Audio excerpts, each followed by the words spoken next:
March 31 transgender ദിനം. കേരള ശാസ്ത്ര സാഹിത്യ പരിഷത്ത് കണ്ണൂർ ജില്ലാ ജെൻഡർ വിഷയ സമിതിയുടെ ഭാഗമായി ദിനാചരണം സംഘടിപ്പിച്ചു. പരിയാരം മെഡിക്കൽ കോളേജിലെ കമ്മ്യൂണിറ്റി മെഡിസിൻ വിഭാഗം മേധാവി ഡോക്ടർ എ.കെ. ജയശ്രീ വിഷയാവതരണം നടത്തി ഉദ്ഘാടനം ചെയ്തു. സിആറിന്റെ ഒരു പുതിയ ഭേദഗതി വന്നിട്ടുണ്ട്, അതിനെപ്പറ്റിയുള്ള ചർച്ചകളിലൊക്കെ ആയിരിക്കും. അങ്ങനെ ഇപ്പോഴത്തെ ഈ ഗവൺമെന്റ് കൊണ്ടുവന്ന 2019 ട്രാൻസ്ജെൻഡർ അവകാശ സംരക്ഷണ നിയമത്തിന്റെ ഭേദഗതി 2026 അവതരിപ്പിച്ചത് ലോകസഭയിൽ രാജ്യസഭയും പാസാക്കുകയും രാഷ്ട്രപതി അത് ഒപ്പുവെക്കുകയും ചെയ്തത് നിയമ പ്രാബല്യത്തിൽ വന്നിരിക്കുകയാണ്.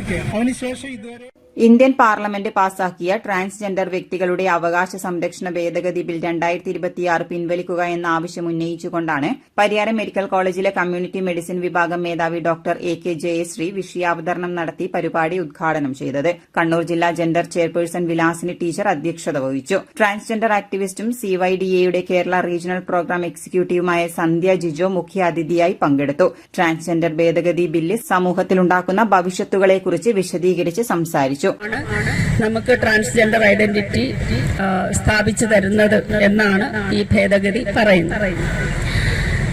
അതുകൊണ്ടൊരു പക്ഷെ വലിയൊരു ജീവിതത്തിൽ വലിയ പ്രശ്നങ്ങളൊന്നും ഉണ്ടാകില്ലായിരിക്കാം. ഞാൻ ഭയപ്പെടുത്തുന്നില്ല, അങ്ങനെ ഭയക്കേണ്ട കാര്യവുമില്ല. നമ്മൾ ജനിച്ചു വളർന്ന നാട്ടിൽ ജീവിക്കുന്നതിന് നമ്മൾ ആരെയും ഭയക്കേണ്ട യാതൊരു ആവശ്യവുമില്ല.